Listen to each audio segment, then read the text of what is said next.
नमस्कार दोस्तों, स्वागत है आपके अपने YouTube channel class to read में।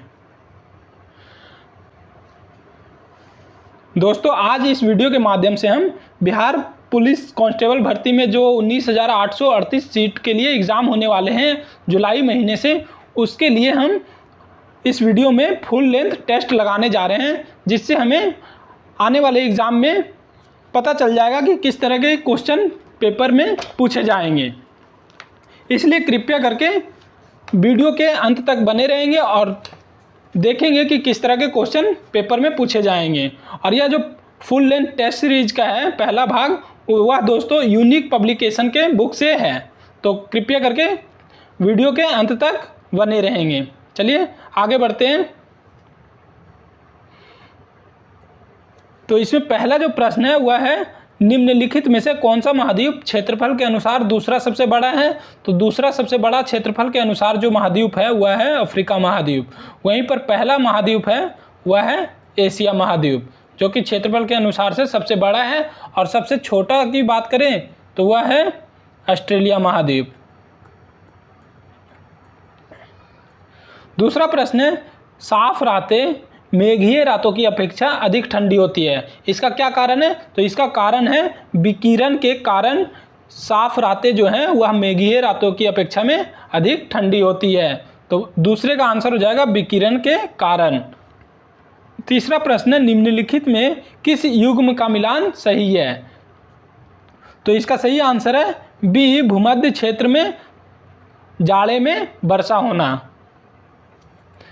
चौथा प्रश्न है, दामोदर नदी निकलती है। तो दामोदर नदी कहाँ से निकलती है?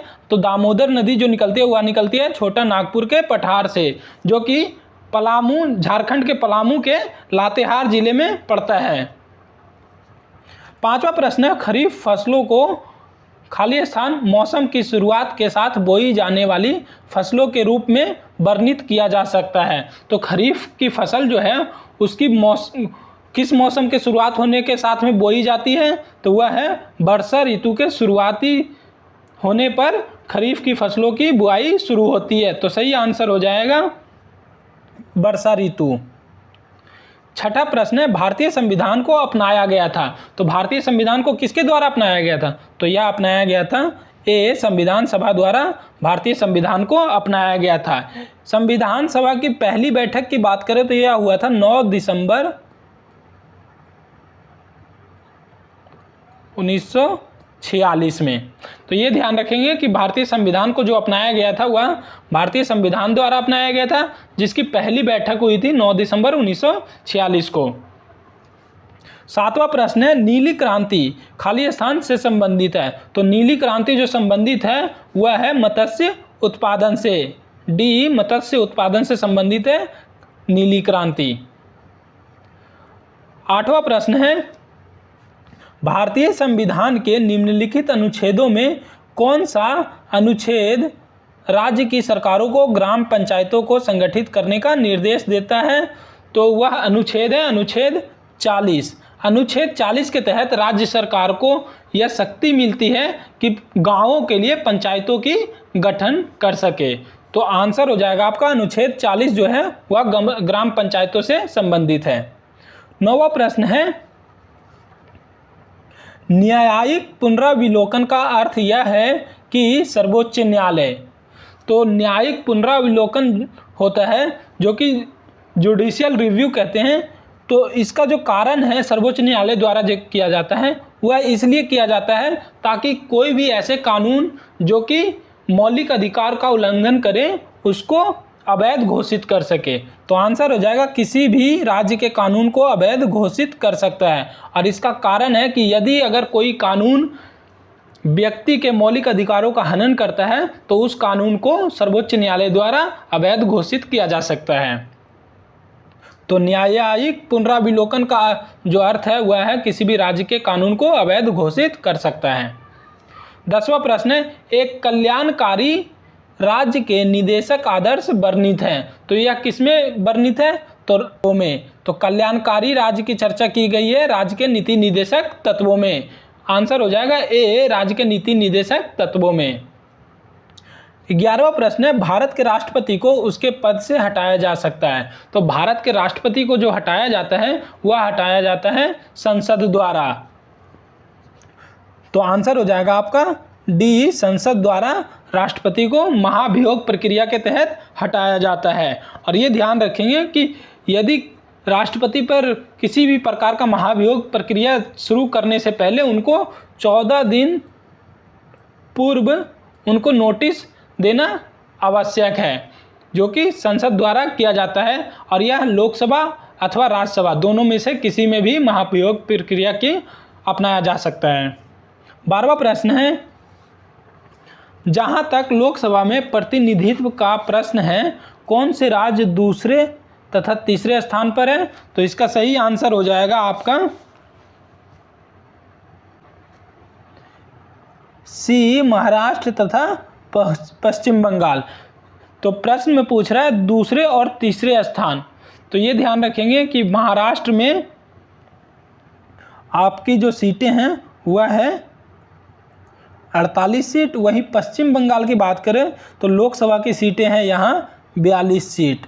वहीं उत्तर प्रदेश में सबसे अधिक 80 सीट उत्तर प्रदेश में है।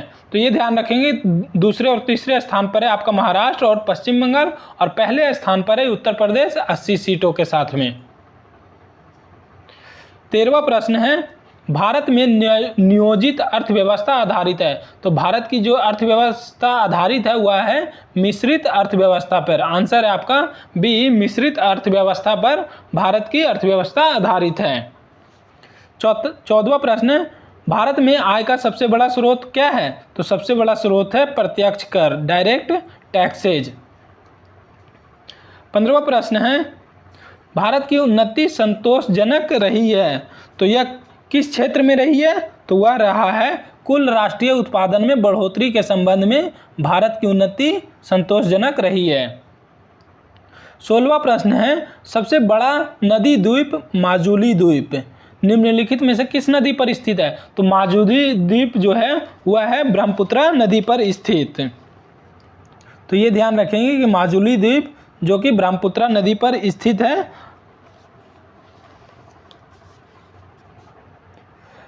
नेक्स्ट है, पुस्तक द ओरिजिन ऑफ स्पीसीज के लेखक कौन हैं? तो इसके लेखक हैं चार्ल्स रॉबर्ट डार्विन। इन्होंने द ओरिजिन ऑफ स्पीसीज की रचना की है, और यह जो है वह जैव विकास के सिद्धांत पर आधारित पुस्तक है। अगला प्रश्न है, कथकली की जड़ें किस राज्य में है? तो कथकली जो है वह केरल राज्य से संबंधित है। नेक्स्ट है, भारतीय रेगिस्तान खाली स्थान पश्चिमी क्षेत्र में स्थित है। तो भारतीय रेगिस्तान जो है वह अरावली की पहाड़ियाँ पश्चिमी क्षेत्र में स्थित है। ऑप्शन सी, अरावली की पहाड़ियाँ। 20वां प्रश्न है, बिहार बंगाल से पृथक कब हुआ था? तो बिहार और बंगाल जो दोनों अलग हुए थे वह हुए थे 1912 में। यदि इसकी घोषणा की बात करें तो वह 1911 में हुआ था, जब दिल्ली में एक भव्य दरबार का आयोजन होता है, जिसमें इंग्लैंड के सम्राट जॉर्ज पंचम एवं महारानी मैरी के स्वागत में यह दरबार लगाया जाता है। और उसी 1911 में घोषणा किया जाता है कि बिहार को बंगाल से अलग कर दिया जाता है, और अंततः 1912 में इसे घोषित कर दिया जाता है। नेक्स्ट है, इनकलाब जिंदाबाद का नारा किसने दिया था? तो यह नारा दिया है भगत सिंह ने। ऑप्शन सी, भगत सिंह ने इनकलाब जिंदाबाद का नारा दिया है। वहीं पर इसकी रचना की बात करें तो यह किया है हसरत मोहानी ने। 22वां प्रश्न है आपका, निम्न में से कौन सी मीठे पानी झील नहीं है? तो मीठे पानी की झील नहीं है तो वह है सांभर झील, क्योंकि सांभर झील जो राजस्थान में है वह खारे पानी का झील है। 23वां प्रश्न है, निम्न में से कौन सी एक फलीदार फसल है? तो वह है दाल। ऑप्शन ए, दाल जो है फलीदार फसल है। 24वां प्रश्न है, दिल्ली शहर किस नदी के किनारे स्थित है? तो दोस्तों दिल्ली शहर जो स्थित है वह है यमुना नदी के किनारे। 25वां प्रश्न है, वर्तमान में सर्वोच्च न्यायालय में न्यायाधीशों की स्वीकृत संख्या कितनी है? तो वर्तमान समय में जो सर्वोच्च न्यायालय में न्यायाधीशों की संख्या है वह है कुल 34 है, जिसमें से 33 न्यायाधीश और 1 मुख्य न्यायाधीश हैं। तो इसका आंसर हो जाएगा आपका 34, ऑप्शन डी 34 न्यायाधीशों की संख्या सर्वोच्च न्यायालय में है। दोस्तों मैथ्स के जो क्वेश्चन है वह अपने आप से खुद से प्रैक्टिस करेंगे, जिससे आपको बहुत ही अच्छी प्रैक्टिस हो जाएगी। आगे बढ़ते हैं। 29वां प्रश्न है, कमरे में रखे रेफ्रिजरेटर का दरवाज़ा खोलकर। तो प्रश्न है, जब कमरे में रेफ्रिजरेटर का दरवाज़ा खोल दिया जाता है तो उसके प्रभाव से क्या होता है? तो कमरे का जो टेम्परेचर है वह थोड़ा बढ़ जाता है। तो इसका आंसर हो जाएगा आप अंततः कमरे को थोड़ा गर्म कर सकते हैं। तो आंसर हो जाएगा आपका सी, रेफ्रिजरेटर के दरवाजे खोलने से रूम का टेम्परेचर बढ़ाया जा सकता है। 30वां प्रश्न है, किस खनिज से रेडियम प्राप्त होता है? तो रेडियम प्राप्त होता है आपका पिच ब्लेंड से, ऑप्शन बी पिच ब्लेंड से रेडियम प्राप्त होता है। नेक्स्ट है वायु एक।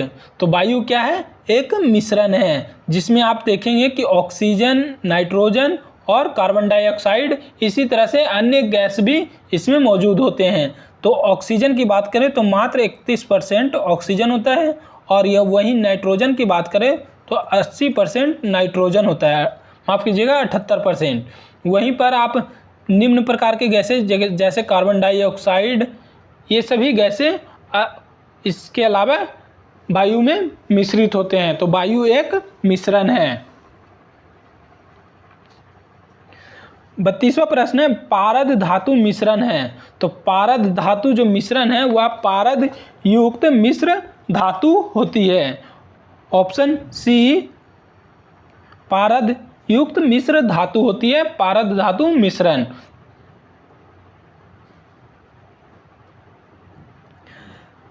33वां प्रश्न है, कोयले का समान प्रकार कौन सा है? तो कोयले का जो सामान्य प्रकार है वह है बिटुमिनस, जो कि एक कोयले का सामान्य रूप है।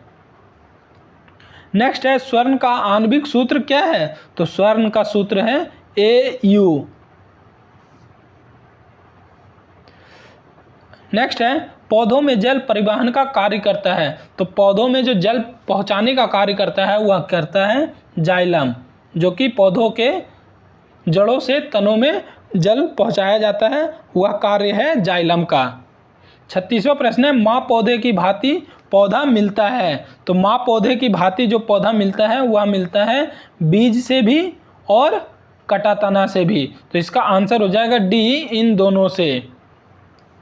37वां प्रश्न है, विकास का मुख्य कारक है। तो विकास का मुख्य कारक जो है वह है प्राकृतिक वरण, ऑप्शन डी प्राकृतिक वरण जो है वह विकास का मुख्य कारक है। आगे देखते हैं, निम्नलिखित में से कौन सा मरुभूमि में अपरदन का शक्तिशाली स्रोत है? तो वह है हवा, ऑप्शन सी हवा, जो कि मरुभूमि में अपरदन का शक्तिशाली स्रोत है। 42वां प्रश्न है, भारत की सूचना प्रौद्योगिकी राजधानी है। तो भारत का जो IT सेक्टर है उसका कैपिटल कहा जाता है बेंगलुरु को, ऑप्शन सी बेंगलुरु को सूचना प्रौद्योगिकी की राजधानी कहा जाता है।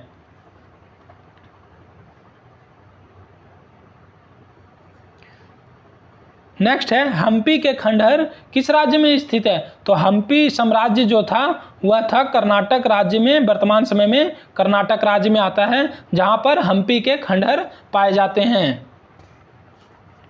44वां प्रश्न है, प्रातःकाल गाया जाने वाला राग कौन सा है? तो प्रातःकाल जो राग गाया जाता है वह गाया जाता है भैरवी राग, ऑप्शन डी भैरवी राग को प्रातःकाल में गाया जाने वाला राग है। नेक्स्ट है, कृष्ण छिद्र अंतरिक्ष में एक ऐसा पिंड है जो किसी विकिरण को अपने में से निकलने नहीं देता है। इसका कारण क्या है? तो इसका कारण है अति उच्च घनत्व, ऑप्शन सी अति उच्च घनत्व है, जिसके कारण से विकिरण बाहर नहीं निकलता है। 46वां प्रश्न है, लॉर्ड माउंटबेटन विशेष अनुदेशों के साथ वायसराय के रूप में भारत आया था। तो लॉर्ड माउंटबेटन को भारत विशेष रूप से किस कारण से भेजा जाता है वायसराय बना करके? तो वह कारण होता है कांग्रेस को विभाजन स्वीकार करने हेतु और मनाने के लिए। ऑप्शन डी, कांग्रेस को विभाजन स्वीकार करने हेतु और मनाने के लिए खास रूप से लॉर्ड माउंटबेटन को भारत के आज़ादी के समय से पहले वायसराय के रूप में बना करके भेजा जाता है। 47वां प्रश्न है, दिल्ली का सुल्तान जो भारत में नहरों के सबसे बड़े नेटवर्क के निर्माण के लिए प्रसिद्ध है, वह कौन था? तो वह था आपका फिरोज शाह तुगलक, जिसने भारत में नहरों का निर्माण बहुत ही बड़े स्तर पर करवाया था।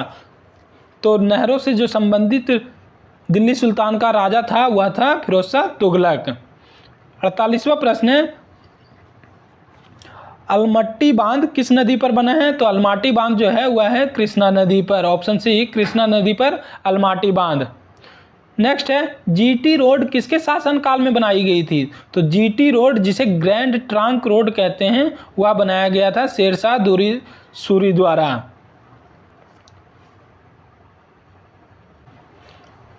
और यह जो रोड बनाया गया था शेरशाह सूरी द्वारा, यह बनाया गया था जो पेशावर को बंगाल से जोड़ता था। तो ये ध्यान रखेंगे, ग्रैंड ट्रंक रोड का निर्माण करवाया था शेरशाह सूरी ने।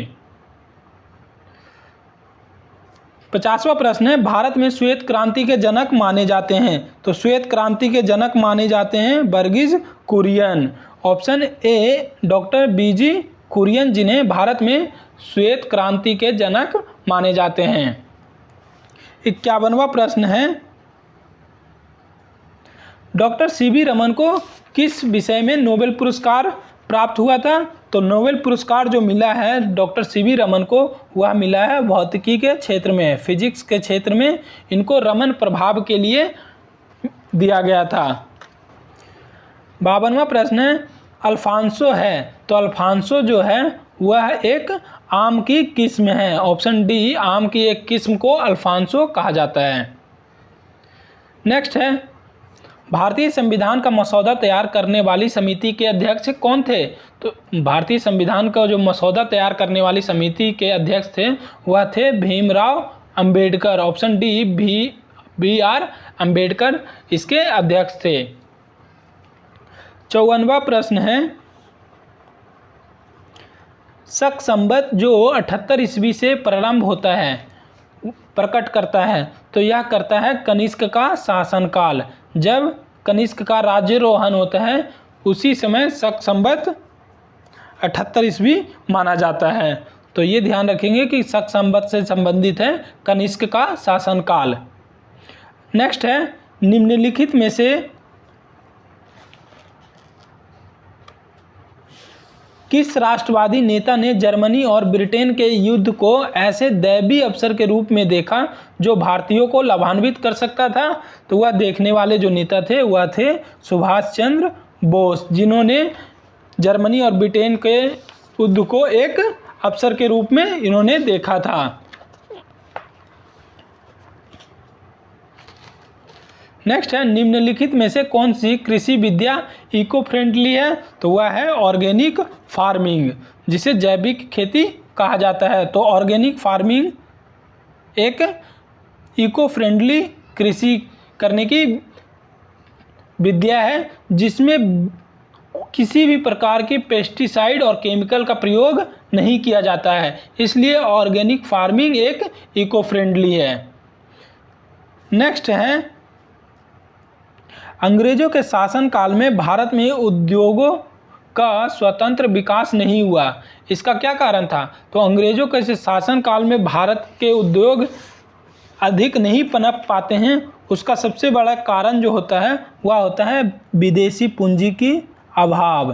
तो ऑप्शन बी, विदेशी पूंजी की दुर्लभता के कारण भारतीय उद्योग जो हैं वह ब्रिटिश शासन में नहीं आगे बढ़ पाते हैं। नेक्स्ट है, नालाईरम काव्य संग्रह खाली स्थान का श्रेष्ठ है। तो नालाईरम जो काव्य संग्रह है वह है 12 अलवरों ने इसको लिखा है। तो ये ध्यान रखेंगे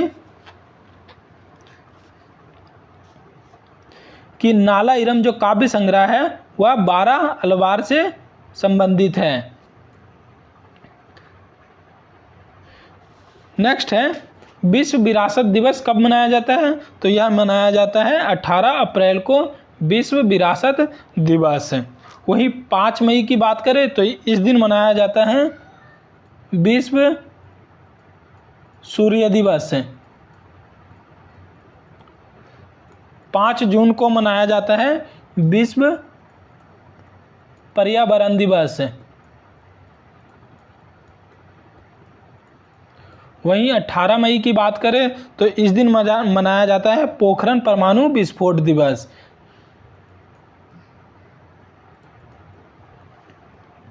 नेक्स्ट प्रश्न है OIC का अर्थ है? तो OIC का अर्थ है organisation of Islamic countries. Option B OIC का फुल फॉर्म है organisation of Islamic countries.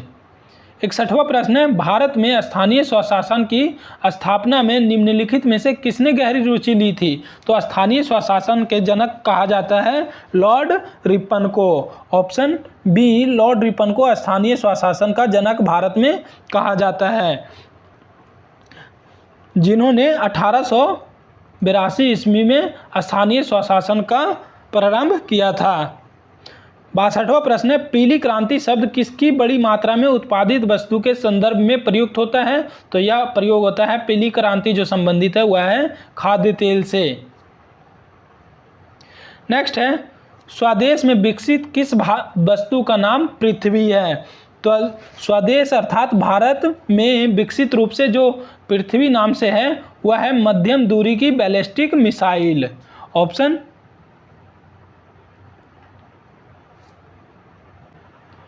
Option B मध्यम दूरी की बैलिस्टिक मिसाइल है जिसे पृथ्वी नाम दिया गया है।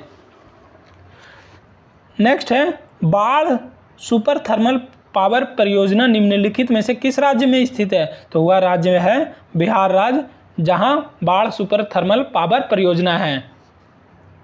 65वां प्रश्न है भाभा परमाणु अनुसंधान केंद्र की स्थापना कहाँ है की गई है? तो भाभा परमाणु अनुसंधान केंद्र है ट्रॉम्बे महाराष्ट्र में। ऑप्शन बी ट्रॉम्बे महाराष्ट्र में। 66वां प्रश्न है बिहार के किस जिले में कुछ क्षेत्र की मिट्टी चमकती प्रतीत होती है? तो वह होता है नवादा जिले में।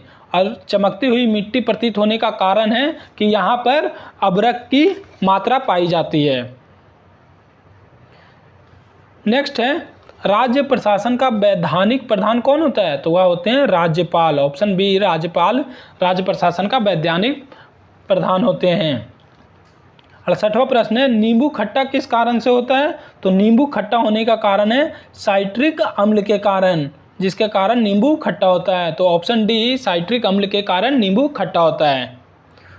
नेक्स्ट है विरंजक चूर्ण के लिए कौन सा असत्य है? ये ध्यान रखेंगे कि यहाँ पर असत्य पूछ रहा है, तो इसका सही आंसर हो जाएगा जल में अधिक विलय होता है।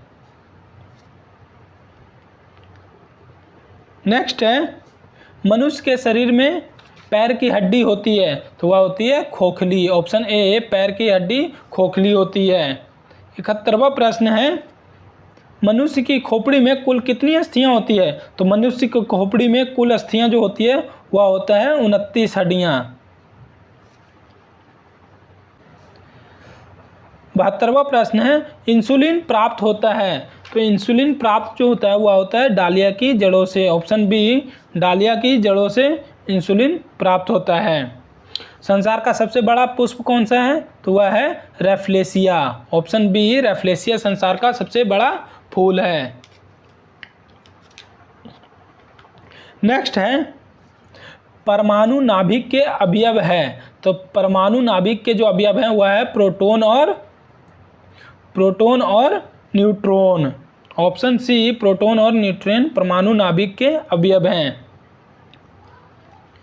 75वां प्रश्न है यदि किसी ऐनक के लेंस का पावर +2 डायोप्टर है तो इसके फोकस की दूरी होगी, इसकी फोकस की दूरी जो होगी वह होगा 50 centimetre. Option C 50 centimetre. Next है पानी का घनत्व अधिकतम होता है, तो पानी का घनत्व जो अधिकतम होता है वह होता है 4 डिग्री सेंटीग्रेड पे।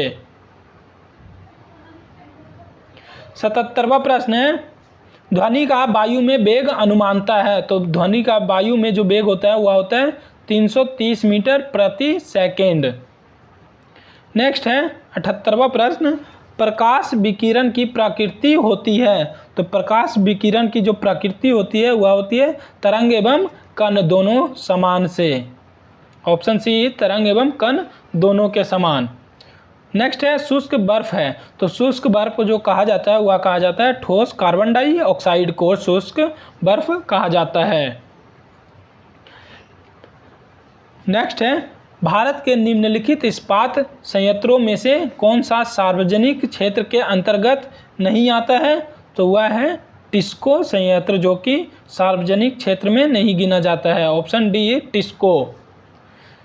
86वां प्रश्न है भारत विश्व में दूसरा सर्वश्रेष्ठ उत्पादक एवं उपभोक्ता है, तो दूसरा सर्वश्रेष्ठ उत्पादक और उपभोक्ता दोनों ही रूप में भारत जो है वह है चाय के लिए। ऑप्शन बी चाय का उत्पादन और उपभोग दोनों ही भारत में दूसरे नंबर पर है।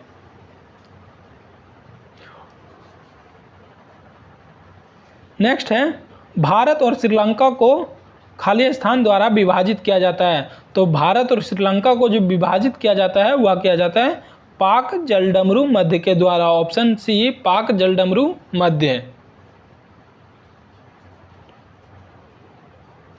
दोस्तों जो क्वेश्चन छोड़े हैं हमने वह इंग्लिश और गणित के रिलेटेड हैं, इसलिए इस टेस्ट सीरीज में हमने सिर्फ जीके पर ध्यान दिया है।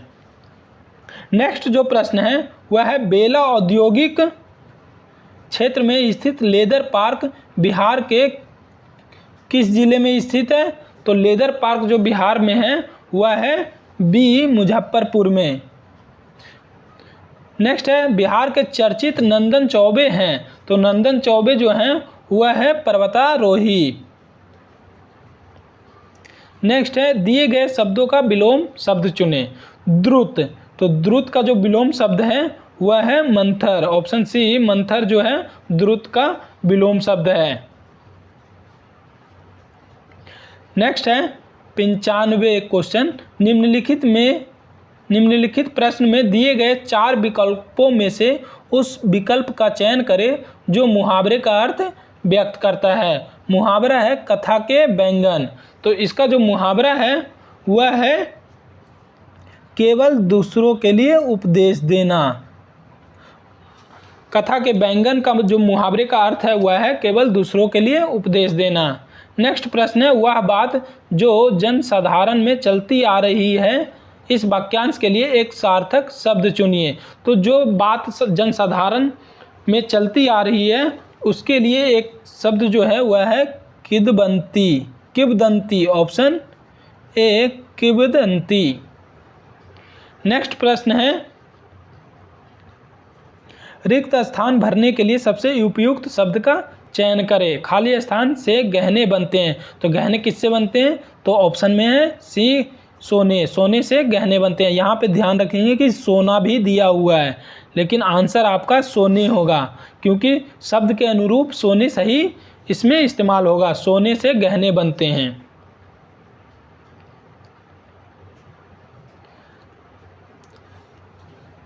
अंठानवेवां प्रश्न है आंख लगना मुहावरे का सही अर्थ क्या है, तो आंख लगना का सही अर्थ है झपकी आना। ऑप्शन बी झपकी आना मतलब आंख लगना। नेक्स्ट है दिए गए वाक्य का वह भाग ज्ञात करें जिसमें कोई त्रुटि है। यदि कोई त्रुटि नहीं है तो कोई त्रुटि नहीं है विकल्प को चुने। तो प्रश्न जो है वह है स्टेशन पहुंचते ही वह फ़ोन कर दिया, तो इसका सही आंसर होगा आपका सी जो कि यह त्रुटि है। आज का दोस्तों इस टेस्ट सीरीज से रिलेटेड 100वां और अंतिम प्रश्न है वह है सामान्य नियम के विरुद्ध बात वाक्यांश के लिए एक शब्द होगा।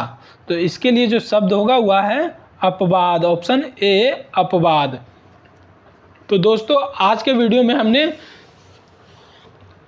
बिहार पुलिस से रिलेटेड टेस्ट सीरीज किए, जिसमें से इम्पोर्टेंट जीके और हिंदी से संबंधित प्रश्न थे। तो आज के वीडियो में इतना ही। आगे के वीडियो इसी तरह से बिहार पुलिस के एग्ज़ाम तक आपको मिलते रहेंगे। तो आज के वीडियो के लिए इतना ही। धन्यवाद।